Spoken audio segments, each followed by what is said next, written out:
अब हमारा आता है ये last part of reflection, that is part number 10, जिसमें हमें पढ़ना है magnification, okay, and few formulas, और जो हमने रे डायग्राम बनाए थे उनके ये आपके एक टेबल बनेगी जो एनसीईआरटी में भी दे रखी होगी, ठीक है, and application of spherical mirrors, ठीक है। तो पहले हम ये स्फेरिकल मिरर्स की एप्लीकेशन ही पढ़ते हैं, जिसमें some practical application of spherical mirrors. Number 1 concave mirror की एप्लीकेशन है बच्चों। कॉनकेव मिरर जो है as a concave mirror forms erect and magnified image when an object is placed between its focus and the pole. Therefore, concave mirror are used as shaving mirror, ठीक है। Shaving mirror के लिए इसका इस्तेमाल किया जाता है क्योंकि ये बड़ी इमेज बनाती है, ओके, इरेक्ट इमेज बनाती है, सीधी इमेज बनाती है। कब? जब ऑब्जेक्ट को रखा जाए पोल और फोकस के बीच में। ये लास्ट पार्ट में, पार्ट 9b में मैंने दोबारा से आपको समझाया है।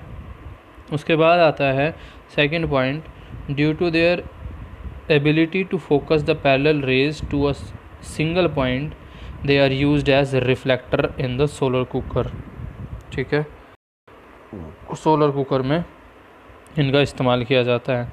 इन्फिनिटी से, सन से रेज पैरेलली आती है, और पैरेलली आएगी तो कहाँ पर आके मिलेंगी? सारी फोकस पे मिलेगी, ठीक है। तो जो खाना पकाना होता है वो हम कॉनकेव मिरर जो भी साइज़ की लेते हैं उसके फोकस पे रख देते हैं, ठीक है, और रे आती है, मिरर पे पड़ती है और फोकस पे कंसंट्रेट होती है, खाने को हीट से पका देती है, ठीक है। And concave mirror can gather light from the small sources of light and direct that as a parallel beam. Therefore, they are used as reflectors in the torches, sports light, headlight of the vehicle, ठीक है। तो अब ये उल्टा case है। अभी जो पहले बोला था सोलर कुकर में पैरेलल आती है, फोकस पे मिलती है, उसका उल्टा है कि अगर फोकस पे अगर हम लाइट का कोई भी सोर्स रख देंगे तो वो लाइट रेज जाकर कहीं भी मिरर पे पड़ेगी तो वो प्रिंसिपल एक्सिस के पैरेलली जाएगी, ठीक है। तो जो हेडलाइट होती है, टॉर्च होती है, सर्च लाइट होती है, उसके अंदर कॉनकेव मिरर का इस्तेमाल किया जाता है। अंदर जो लगी होती है, बाहर नहीं। बाहर तो लेंस लगी होती है, ठीक है, कॉनकेव लेंस होती है। वो बाहर जो दिखता है ना कांच का, वो नहीं, अंदर जो लगी होती है, बल्ब जिसके बीच में लगा रहता है, वो होती है कॉनकेव मिरर। उसके बाद fourth, they are also used in devices such as reflecting telescope and ophthalmoscope etc, ठीक है। ये आगे आप डिवाइसेस पढ़ेंगे तो उसमें आपको समझाएंगे, अभी आप ऐसे याद कर लीजिए। उसके बाद आता है हमारा application of convex mirror. Convex mirror की एप्लीकेशंस में सबसे नंबर 1 बात करते हैं हम। Convex mirror forms the erect and diminished image of the object placed in front of them. Therefore, convex mirror are used as rear view mirror due to their availability to cover a wider view field of view, ठीक है। 10th class में भी ऐसे सारे हमने पढ़े हुए हैं, ठीक। कॉनकेव मिरर जो है, कॉन्वेक्स मिरर जो है हमेशा सीधी इमेज बनाती है। कोई भी रे डायग्राम बना के देख लेना आप, ठीक है, छोटी बनेगी और सीधी बनेगी, वर्चुअल होगी और इरेक्ट होगी, ठीक है, और डिमिनिश्ड होगी। तो इसी वजह से इसको इस्तेमाल किया जाता है रेयर व्यू मिरर में।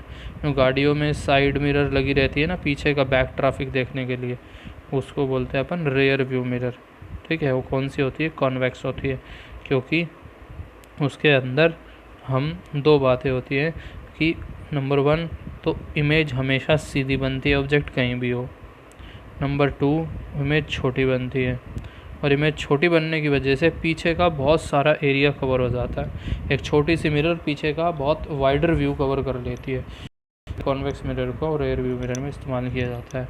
उसके बाद they are also used as the reflectors in showrooms ATMs for security. Same है, ऊपर वाले को थोड़ा अलग इलिस्ट्रेट करके लिखा हुआ है। शोरूम में भी इस्तेमाल किया जाता है इसका, ATM में भी और सिक्योरिटी पर्पज़ के लिए भी। ठीक है, जैसे आप मॉल वगैरह में जाएं या कोई कहीं ऐसे टर्न पे जाएं जहाँ पे आपको पीछे का ट्रैफिक देखना भी ज़रूरी है, तो वहाँ पर मेट्रो पे देखा हो कहीं पे आपने लगा हुआ बहुत बड़े बड़े शीशे गोल गोल लगे रहते हैं, है ना, वो क्या होते हैं, कॉन्वेक्स होते हैं, ताकि बड़ा area back rear area cover कर सके, पीछे का भी आदमी देख सके कुछ मिस हैपनिंग तो नहीं हो रही है इस करके। ठीक है, या कोई गाड़ी तो नहीं आ रही है। Okay, third, due to the ability of the convex mirror to divert the light rays over a large area, they are used as reflectors in the street light. ठीक है, स्ट्रीट लाइट्स में इनको रिफ्लेक्ट करने के लिए इस्तेमाल किया जाता है। ठीक है, ताकि लाइट जो है ज़्यादा वाइडर एरिया में स्प्रेड कर सके। ठीक है, लाइट को फैलाने के लिए इस्तेमाल किया जाता है। ओके, सो इसके बाद आता है हमारा, अब जो हमने सारे के सारे ये डायग्राम्स पढ़े हैं, इसके अंदर ये एक टेबल बनाई गई है। ठीक है, पूरी इससे पहले मैग्नीफिकेशन समझ लेते हैं तो ज़्यादा सही रहेगा। तो मैग्नीफिकेशन क्या होता है बच्चों? मैग्नीफिकेशन होता है H2/H1 या -V/-U, मतलब it is the ratio of height of the image to the height of the object, और it is equals to ratio of the image distance divided by object distance. ठीक है, object कितना छोटा था, image कितनी बड़ी या छोटी बनी है, उसके रेशो को बोलते हैं मैग्नीफिकेशन। या ऑब्जेक्ट इतनी दूर था, इमेज इतनी दूर या पास बनी है, उसको बोलते हैं मैग्नीफिकेशन। ठीक है, अगर मान लो m इज़ इक्वल्स टू, मैंने लिखा 3/1, इसका मतलब क्या है, इमेज जो है 3 गुना बनी है, मतलब 3m आ जाएगा ना, m इज़ इक्वल्स टू 3 आ जाएगा, तो इसका मतलब क्या हुआ, इमेज जो है 3 गुना बड़ी बनी है। ठीक है, अगर इसी बात को मैं वैसे लिखता हूँ 3/U, तो यूँ भी कह सकते हैं कि इमेज जो है 3 गुना दूर बनी है। ठीक है, उसके बाद यहाँ पर कुछ की पॉइंट्स हैं इसके मैग्नीफिकेशन के। In case of inverted image, magnification m is taken as negative. जब इमेज उल्टी बनेगी तो क्या होगा बच्चों, माइनस हो जाएगा ना H2, तो मैग्नीफिकेशन क्या होगी, नेगेटिव होगी। And that of erect image it is positive. Okay, क्योंकि ऑब्जेक्ट तो हमेशा सीधा होता है, वो तो प्लस का H ही आएगा, और इमेज की जो हाइट है वो अगर उल्टी बनेगी इमेज तो माइनस होगी मैग्नीफिकेशन, सीधी बनेगी तो प्लस होगी। Next, the magnitude of m is greater than 1 when the size of the image formed is greater than that of the object। ठीक है, वो तो अंडरस्टूड है। And it is smaller than 1 when the size of the image formed is smaller than the object। and for concave mirror the magnification can be positive as well as negative, whereas for convex mirror the magnification is always positive। ठीक है, क्यों? क्योंकि number 1 बात तो सीधी बनेगी image convex के लिए, तो m के लिए अगर H2/H1 लगाओगे तो पॉजिटिव आएगा, लेकिन V/-U लगाओगे तो भी पॉजिटिव आएगा, क्योंकि उसकी जो इमेज है हमेशा राइट में बनती है, राइट में बनेगी तो V/-U, whereas the convex mirror is always positive। ठीक है, सेकंड वाला नहीं, सिर्फ इस फॉर्मूले के अनुसार बता रहे हैं, H2/H1 के अनुसार हमेशा जो है ऑब्जेक्ट की जो मैग्नीफिकेशन है कैसी आएगी, मिरर की जो मैग्नीफिकेशन है कॉन्वेक्स की कैसी आएगी, पॉजिटिव आएगी। ठीक है, इसके बाद मैग्नीफिकेशन के कुछ और इम्पोर्टेंट फॉर्मूले हैं जो न्यूमेरिकल्स में इस्तेमाल होते हैं। ठीक है, बनाए लेंस फार्मूले के, मिरर फार्मूले की हेल्प से मैग्नीफिकेशन का ये फार्मूला बनाया गया है। We can express the magnification of spherical mirror in different ways. Number 1, m is equals to V/-U।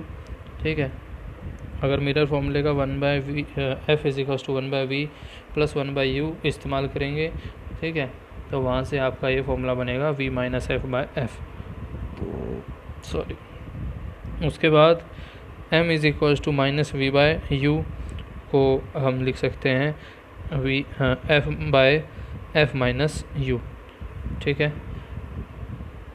ये मिरर फॉर्मूले में आप करके देख लीजिए, 1/f is equals to 1/v plus 1/u, ठीक है। पूरे फॉर्मूले को एक बार v से मल्टीप्लाई कर दीजिए तो एक फार्मूला आ जाएगा, v से मल्टीप्लाई करोगे तो v वाली टर्म कट जाएगी, नीचे वाला दूसरा फार्मूला बनेगा, और पूरे फॉर्मूले को अगर u से मल्टीप्लाई करोगे तो u वाली टर्म कट जाएगी, ठीक है। तो ऊपर वाला फार्मूला बनेगा फर्स्ट फार्मूला, ओके। अब देखते हैं हम ये हमारे summary of the image formation by concave mirror. पूरी समरी है ऑब्जेक्ट की पोजीशन कैसी है, फर्स्ट कॉलम में लिखा गया है, सेकंड में है हमारी पोजीशन ऑफ इमेज, ठीक है। ये याद भी होनी चाहिए, इतनी प्रैक्टिस अब कर ली है अभी हमने। अगर ऑब्जेक्ट इन्फिनिटी पे होगा तो इमेज कहाँ बनेगी, एट फोकस, ठीक है। u is equals to infinity, तो मिरर फॉर्मूले के अनुसार v is equals to f आएगा, ठीक है। बियॉन्ड c, अगर ऑब्जेक्ट c से पीछे है, मतलब u is greater than 2f, तो इमेज बनती है between c and f। Between c and f मतलब इसकी जो वो होगी पोजीशन होगी कि जो v होगा, इमेज डिस्टेंस जो होगा वो f से तो बड़ा होगा और 2f से छोटा होगा, ठीक है।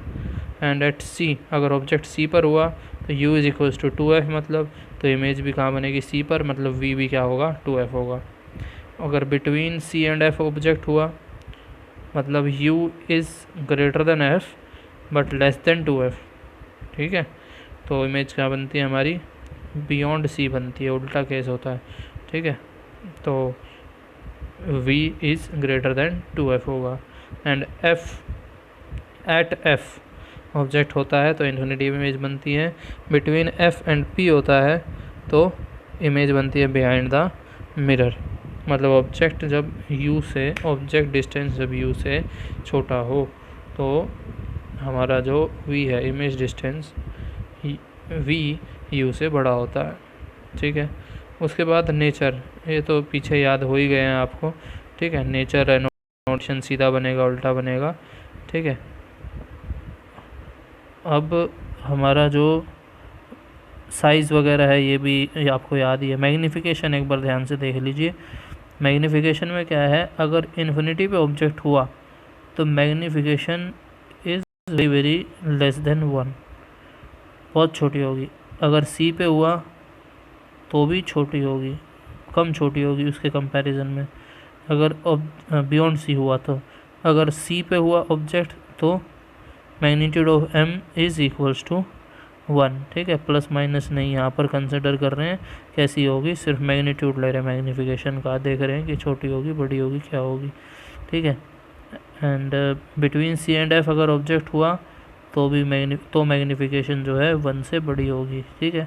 ये आप कर भी चुके हैं अपने आप, रे डायग्राम बना के देख भी चुके हैं, कब बड़ी बनी है, कब छोटी बनी है, ठीक है। और अगर f पे हुआ तो मैग्नीफिकेशन क्या होगी बच्चों, इन्फिनिटी होगी। और अगर बिटवीन f एंड p या p एंड f हुआ तो मैग्नीफिकेशन जो है 1 से बड़ी होगी, ओके। उसके बाद ये डायग्राम आपने बनाए होंगे तो अच्छी बात है, नहीं बनाए होंगे तो भी देख लीजिए। कोई हमेशा जो इसका रे डायग्राम है वो कैसा, रियल इमेज कैसी बनेगी, वर्चुअल एंड इरेक्ट बनेगी। अगर इन्फिनिटी पे हुआ ऑब्जेक्ट तो इमेज बनेगी एट फोकस f, वर्चुअल और इरेक्ट होगी।